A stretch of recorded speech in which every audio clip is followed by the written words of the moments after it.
Porque o que é que os yogis profundos descobriram, e eu tento ensinar isso no Mentalma, semear essa reflexão no Mentalma, que é um yoga que eu inventei para mim mesmo. Né?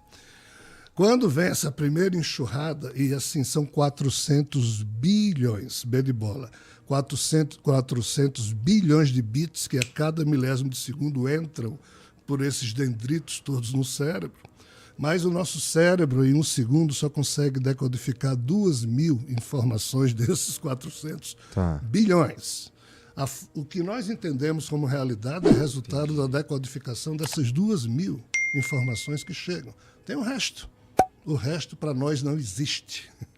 Só que existe, mas nós não percebemos. Existe sob a perspectiva dessa física quântica. Significa que outras nós dimensões. Não somos capazes de entender o que há. Com a ciência clássica e com a visão religiosa, nós não temos tido essa capacidade de entender. Porém, com os estudos avançados da física quântica, e se associarmos isso ao conhecimento profundo de yogis profundos, aí nós temos como explicar isso que eu vou falar agora. Qual é a questão? Quando vem essa enxurrada de informações que acendem o cérebro e o ser humano age, esse tipo de eu humano é o eu do primeiro impulso, é o eu que se confunde com o corpo. Aí o que é que os nossos irmãos da antiguidade ensinaram? Cara pálida, observe, faça isso, ó. Respire profundamente, crie uma sensação sua de observação, porque quando isso tudo acender seu cérebro, não haja. Observe o que passa na sua mente, aí surge o paradoxo. O que se passa na sua mente não é produzido pela sua vontade. É produzido por esse reflexo. Aí você observa... Mas esse reflexo, a gente pode dizer que somos nós também.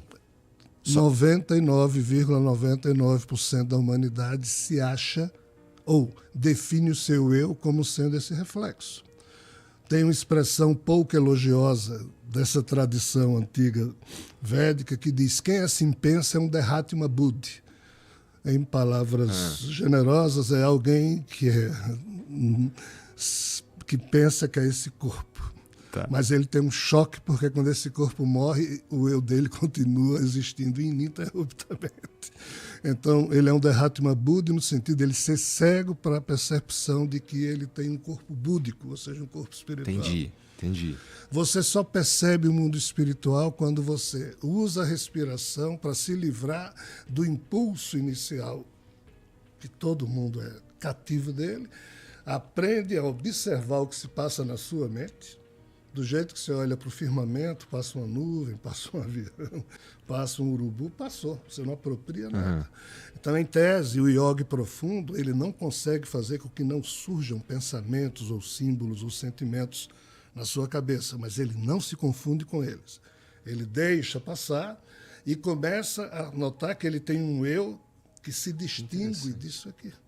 Aí, o que é que o mestre Ramana Maharishi, que é um dos que propôs esse ensinamento, diz: ei, para além dos primeiros pensamentos e sentimentos que Igor até hoje colecionou pensando que é ele, para além disso é que o eu verdadeiro e mais profundo de Igor se situa. É o chamado eu oculto, o eu profundo. Quando você, através da prática e vivência de um yoga honesta, consegue pôr o seu eu aqui, distingue-se do movimento da mente, aí é aqui que você começa a despertar os seus potenciais espirituais. Entendi. Quando é que tu conseguiu atingir isso aí? Faz tempo? O espírito que me anima vem treinando os eus que ele produz em várias vidas. Eu sou apenas mais um. Então tu chegou aqui meio já facilitada a parada. Então, de fato, eu sou dono do meu pensamento objetivo. Ninguém precisa acreditar, porque eu já sei fazer isso, entre aspas, facilmente, e o espírito que me anima já sabia fazer isso. Então, Ramana Maharishi é um mestre que ensina a gente a fazer isso. Quando você faz isso, você tem o livre-arbítrio, porque nesse ponto você não sou mais influenciado movido pelo que me anima. Isso, você é influenciado pelo que você é. Tá. Então Vamos falar de Jacques Lacan? Jacques Lacan? Vamos. Só para completar, Jacques Lacan tem uma afirmação muito maluca. Descartes falou: penso, logo existo. Né? Então Jacques Lacan pega isso aí e diz: Penso onde não sou. E sou onde não penso. Olha só. De novo. Penso onde não sou. E sou onde não penso. O que é que ele está dizendo? Quando eu não estou pensando, eu sou. Mas se eu estou pensando, já não sou eu que sou. Sou eu movimentando a minha mente para pensar, mas eu não sou o resultado do pensamento. Entendi. Entendi. Ou seja, o que Jacques Lacan diz é a mesma coisa que os antigos mestres yogis falam, e é isso que eu estudo e vivencio na minha vida, como posso, e coloquei nos 8 livros do mental. Esse espírito que nos Eu anima... tenho livre-arbítrio, só concluindo. Tá. Esse espírito que... Porque assim, parece que essa jornada, o objetivo dela é ter consciência do seu eu verdadeiro. E aí alcançar coisas como o livre-arbítrio. É isso, tô seguindo, né? Cara, se há um espírito que nos anima e que ele está conectado com os planos de realidade que a gente não entende, e ele nos meio que diz o que fazer, talvez não fosse inteligente deixar ele dizer para nós o que a gente tem que fazer, já que ele manja do que está acontecendo. Eis o drama. Ele, em tese, era assim. De que maneira o espírito pensa, ou dá uma ordem, como ele está ligado a esse corpo, chama-se encarnação, o cérebro se acende e então a gente age. Mas aí tem um problema. Alguém chamado Eva tomou algo parecido com isso aqui. Lá atrás, Eva não comeu a maçã, Eva tomou uma beberagem advinda de um processo evolutivo do xamanismo ancestral, do qual a gente não sabe quase nada, e do jeito que há bebidas que provocam hoje em dia, como ayahuasca, cannabis, uma série de efeitos psicodélicos. Lá atrás, quando Eva tomou uma beberagem dessa, ela destravou, ela desbloqueou certas traves, travas, lacres do nosso genoma. Mas Eva já usava o mesmo equipamento que nós, eu quero dizer, o corpo dela... Os 28.869 genes que ela tinha é exatamente igual ao seu e o meu, e já tinha o gene FOXP2, que é o gene da racionalidade. Só que estava tudo travado. E Adão e Eva, portanto... Por quê? Porque a gente era meio pet... Meio retardado. Tá, mas a gente era o cachorrinho. Nós éramos os animais de estimação dos deuses, segundo as mitologias. Entendi. E Eva e Adão então romperam com isso. Então eles são heróis. Sim. Tá. Só que antes disso tem outras heroínas, chamada Lilith, tem outra heroína chamada Pandora, que é uma outra mitologia. Tá? Então, quando você fala de Adão e Eva, você não está falando necessariamente do início da humanidade. Tem coisa antes. Não tem.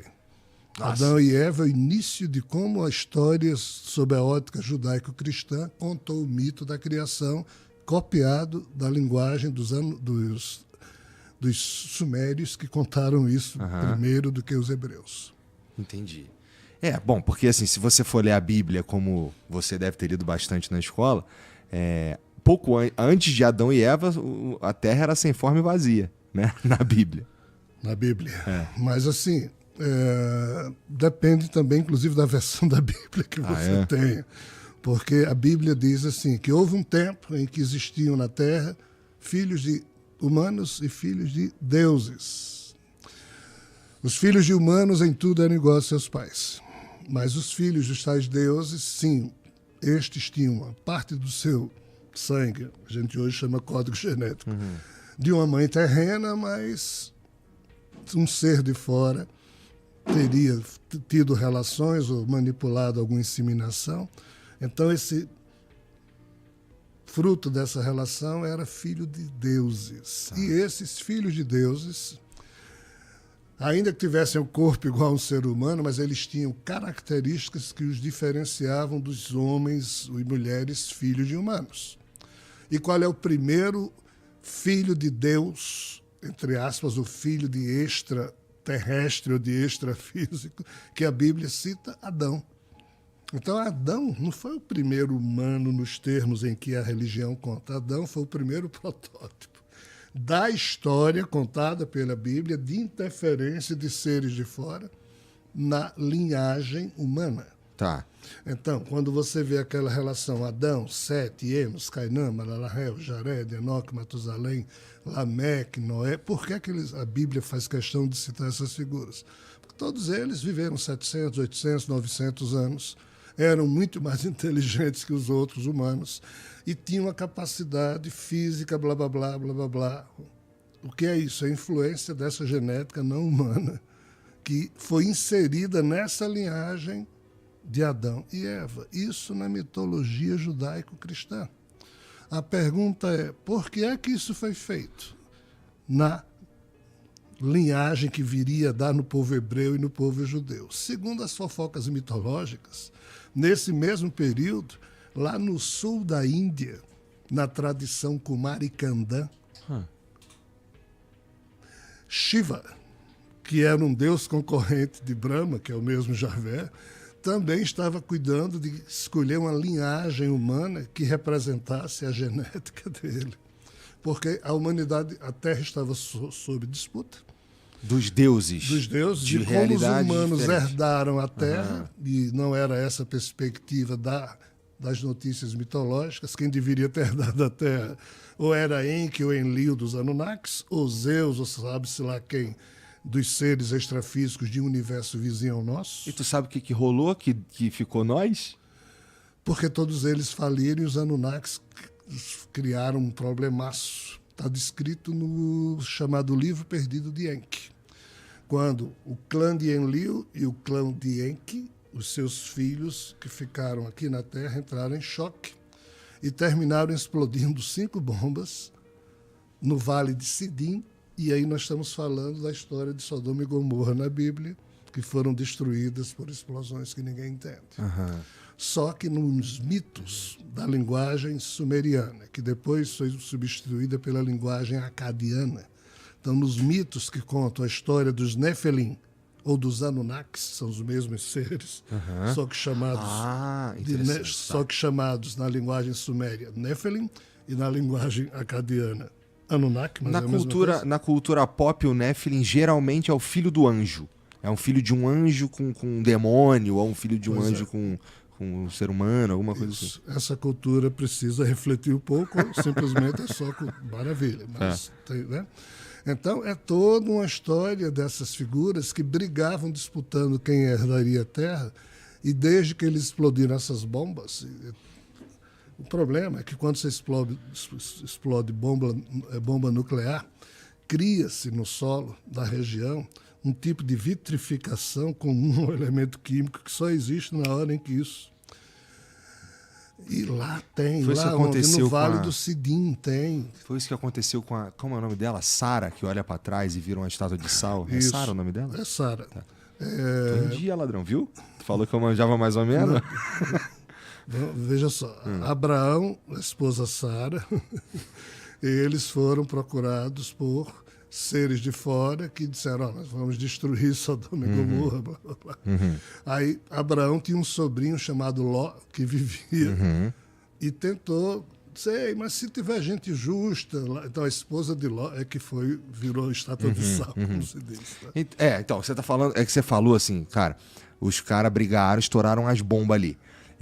Mas o problema que foi, o vento nuclear, isso foi no Vale do Sidim, que fica na Palestina. O vento nuclear foi levado, a poeira nuclear foi levada pelo vento para a Suméria e acabou com as cidades dos Anunnakis. Aí os Anunnakis se ferraram, perderam as bases que tinham, por isso que não mais puderam dominar a Terra. Entendi. Aí sobrou para os humanos.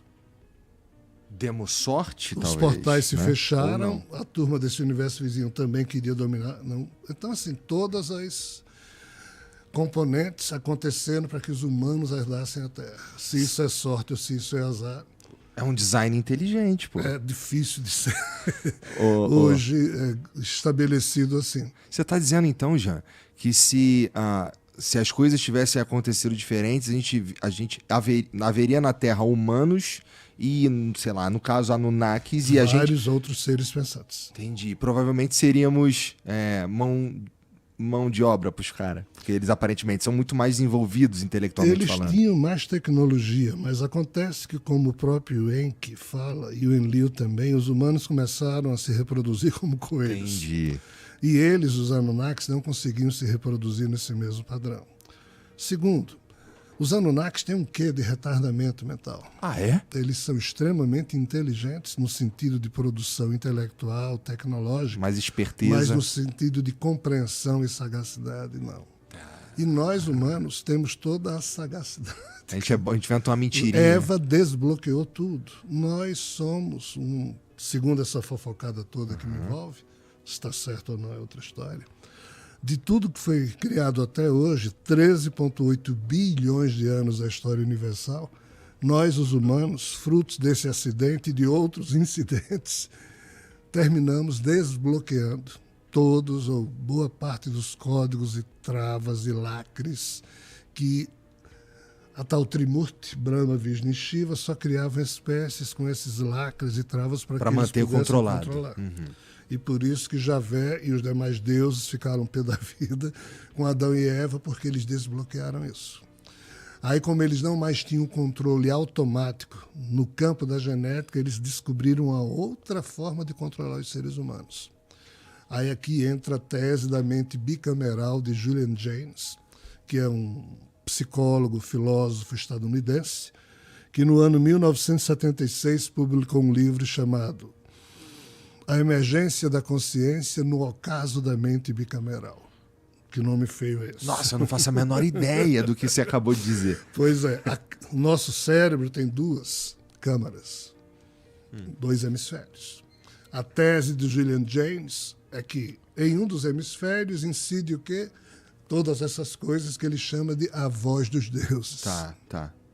E até... Que é isso que você sente. Isso. Tá bom. Todo ser humano sente essa invasão. O nome chique para isso é mediunidade. Tá. Alguém, sem entendi. pedir licença, de repente você já se vê sua cabeça sendo usada para... Isso não é elegante, não é ético, não é decente. Cara, você se sente invadido? 100%, eu não aplaudo isso. Interessante. Por isso que eu não posso ser comparado a figuras que dedicam sua vida Entendi. amorosamente a fazer isso, como o Chico Xavier, o Divaldo Franco. Eu espernei o tempo inteiro. Porque eu cobro dignidade de mim mesmo, então posso me permitir, não de outros seres humanos, mas desses seres cobrar. Porra, é essa, cara. Eles costumam respeitar? Não. Esse é o problema. Eles não. te veem como um menor? Sim. Todos nós, para esses seres, não valemos muita coisa. Os demos dizem, vocês humanos são sujos, nós somos limpos, nós surgimos do fogo, vocês surgiram do lamaçal, do barro, da podridão.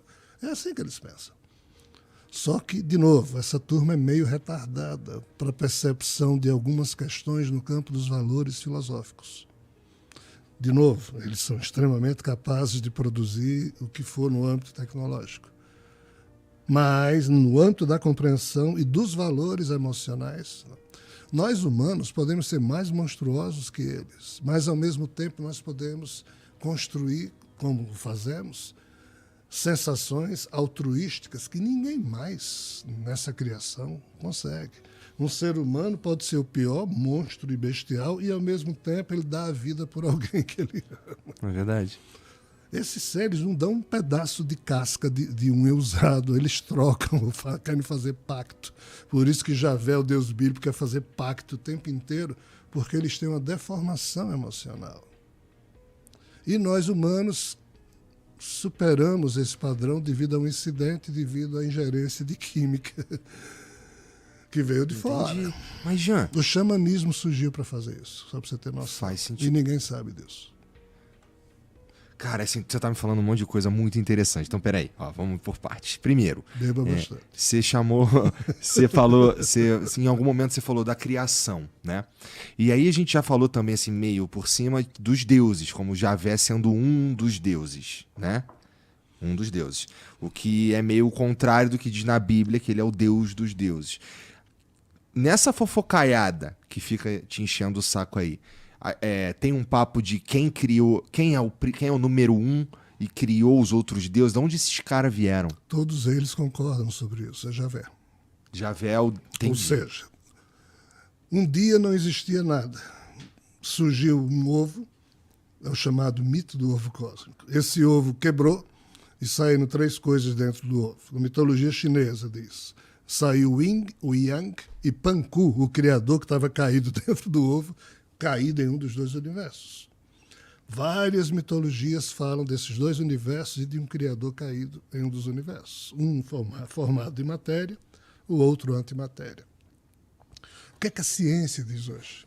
Que não existia nada e surgiu uma singularidade formada por quarks e gluons, Big Bang. Isso explodiu, aí surgiu matéria e antimatéria. Só que matéria e antimatéria, ao se encontrar, se autodestroem, mas sempre sobra um átomo de matéria e um átomo de antimatéria, e o que sobrou dessa autodestruição inicial desde o Big Bang, 13,8 bilhões de anos depois, formou 2 universos gêmeos que hoje a ciência já diz que existem. Um material e um antimaterial. Mês passado, mês de junho ou julho, saiu a última matéria científica dizendo, cientista fulano de tal descobriu blá, blá, blá, blá, blá, blá, um universo gêmeo nosso, só que é antimaterial, e lá o tempo vai para o outro lado. Ou seja, se o nosso tempo... tudo ao contrário, é a terra se o nosso tempo começou, uma espécie de seta temporal, passado, presente e futuro, no âmbito da nossa lógica, ainda que isso seja uma ilusão, esse universo vizinho foi para um outro sentido, o que é incompreensível para nós. Esses seres todos vivem nesse universo vizinho. Nós temos 2 tipos de seres que a gente chama de extraterrestres sem saber direito. Eu, particularmente, chamo extraterrestres biológicos desse universo, que mora nesse universo. Tá, então era aí que eu queria chegar em algum ponto. Como os Anunnakis, por exemplo. Eles vivem no que a gente chama de... Como é que é? Sei o quê, da nossa realidade, essa realidade... Nossa faixa de realidade. O tecido espaço-temporal que compõe o nosso universo, formado por... Hoje, o ser humano, com o avanço científico, já sabe que aqui tem umas 200 bilhões de galáxias, cada galáxia com 100, 200, 300, 400 bilhões de estrelas, cada estrela com uma porrada de planetas com satélites. Isso é o nosso universo. Que se formou muito difícil de só ter a gente, né? Se formou a partir do elemento hidrogênio, que foi se juntando com outro elemento hidrogênio, criou massas de gases, surge estrela, ou seja, esse é o nosso universo. Esse universo vizinho não tem nada a ver com isso. Parece uma casa de maribondos formada por locas, na linguagem sânscrita, ou genos, na linguagem grega, que corresponderiam a moradas, e em cada morada dessa tem um ser que mora lá e pensa que é um semideus ou um arconte, e eles disputam entre eles. Mas todos reconhecem que quem criou essa confusão desses 2 universos era um ser que existia antes e que caiu em um deles, e em caindo ele se reconstruiu, e é esse ser que a gente chama de Javé, ou Brahma, ou Alá. Que é o Deus... que é Supremo. O Criador caído, que não deveríamos chamar de Deus, porque não tem nada a ver com Deus. É mesmo? Só que eu venho do... Mas ele é um criador. Ele não. Ele é parte do ser que era um criador, que da periferia do paraíso resolveu criar o universo e se deu mal pra caceta e caiu nele. Nas palestras que eu faço, eu explico isso da forma como eles me explicam. Isso está além de tudo que foi informado até hoje à humanidade. Se está certo ou está errado. Por isso que eu digo, eu não sei se está certo.